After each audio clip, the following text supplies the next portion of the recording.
Good morning. So I have so much to say, and I've been spending the past week really in contemplation about everything and sort of just looking at, where everybody's at in terms of interpretation of what's going on. And I had a little bit of a breakdown a couple days ago, and I just, what came up for me was this feeling that I had when I was a little kid, and I realized that people starve for no reason all over the world, and people are tortured and are in pain, and they don't have shelter, and we do this all over the world. And I remember being a little kid and learning that, and just it almost being unbearable.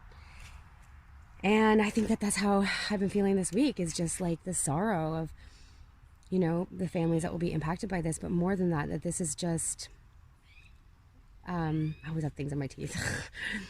That this is just the first time that we're getting present to the real impact when people get sick and die, and that it affects people, and that it's scary. And I'm hoping that through this whole experience that we realize that when we're all the same, and when we make it a level ground, that, if you provide food and shelter for people and an education, then they're not in panic.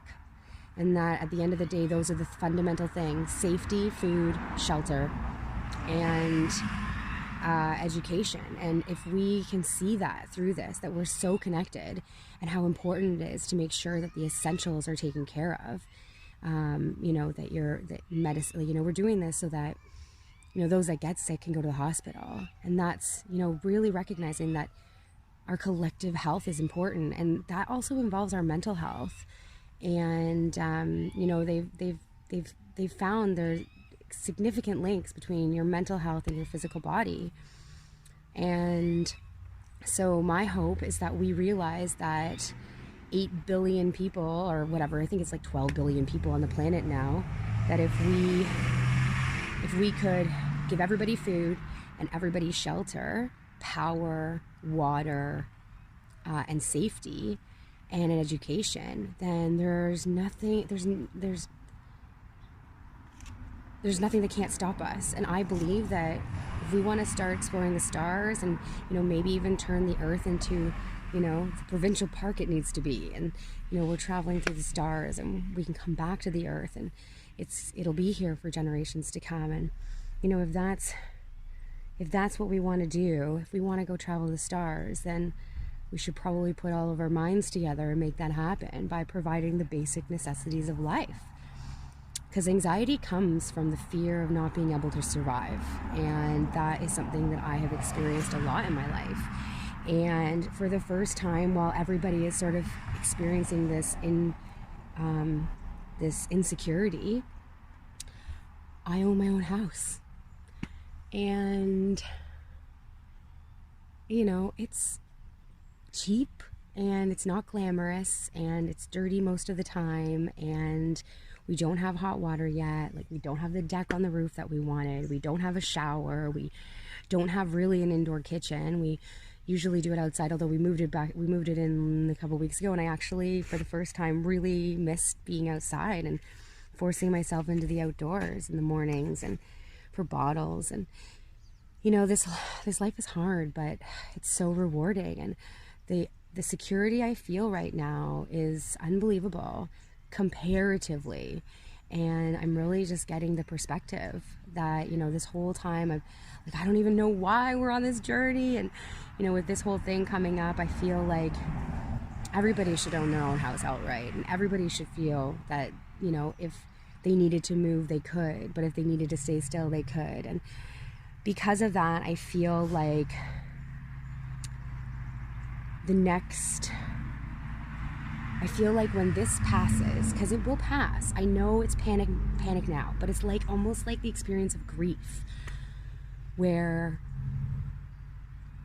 it's going to be hard. You're going to go through waves of sadness and waves of frustration and waves of fear, and in the end, it's going to go away. And we can make a choice to whether we want to better our lives and ourselves as humans, or whether we want to go back to the same old ways. And it's funny because I remember learning that bacteria fight each other until they realize that that by fighting each other, they're actually going to kill themselves off. So there's the point in a petri dish where the bacteria grow sort of separately, and then all of a sudden they come together and they sort of work as a team. And I've always thought of like microcosm, macrocosm, you know, like if we are that thing on the earth, then there's got to be a point where we just realize that we have to work together in order to better ourselves. And, you know, there's plenty of food, and we just have to stop being so, we just have to stop hoarding. We have to stop being so greedy. And yeah, I feel like if you are looking for peace of mind, then this is the life for you. And obviously there's so much that I wish, you know, if I can build a business, really what I'd like to do is put a caboose roof raise on the bus back here, so it's like the middle part is raised, put a deck on the back, put stairs down the back, and sort of make Optimystic Prime like a more stationary, and then get a flat nose and really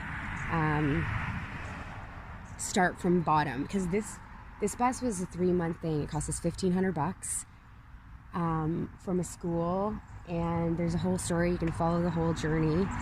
And we were lent $2,000 from one friend, a couple $1,000 from another friend, and we got it safetied and basic conversion. And then we spent 3 months like with a brand new baby and packing our house and everything, sort of just turning it into a glorified moving truck. And I've had it for the past couple years that, you know, I wish it was different. I wish it was more elaborate. I wish, you know, it was more shiny. And but at the same time, it's really interesting to sort of watch our own journey, and how whenever we have time off, we do another renovation on the bus. And it would just be nice to have know that like the floor was insulated and stuff, and that's not the case in our bus. So but it's possible, and you can do it with no money, and the only thing that stops people is having a place to park.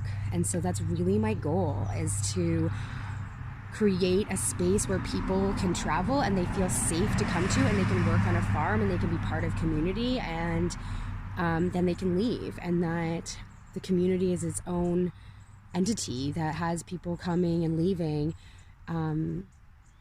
but you know that you can find safety.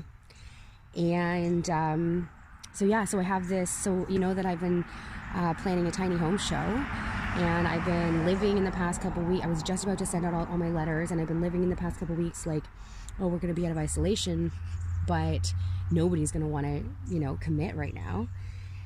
And so yesterday I had an idea of, I just said to myself, you know, maybe you need to consider that this isolation thing might go on till July, and if that's the case, what are you going to do? You're going to cancel it? And so I've decided that I want to do it virtually. And at first my initial thing was I said, you can't do it, it's too little bit of time. You know, be careful about who you tell, because if you tell people, then somebody's going to steal your idea. And then last night I was thinking, at the end of the day, one of the things that bothers me the most is this whole idea of plagiarism, in terms of that we're not allowed to share each other's thoughts. And, you know, one of the things over my life, like being in university and realizing you can, you know, like being fearful of plagiarizing, I never knew if it was my own thought, because my thoughts are made out of 1,001 other people.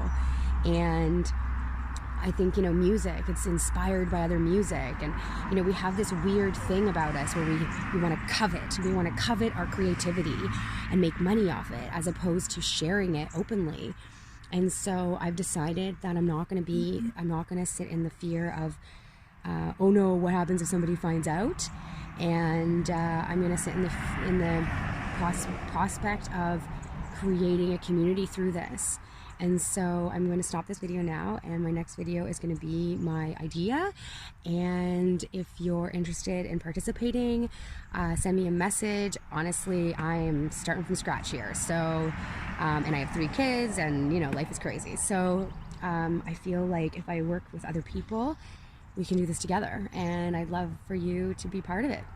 So happy Friday. Love and light.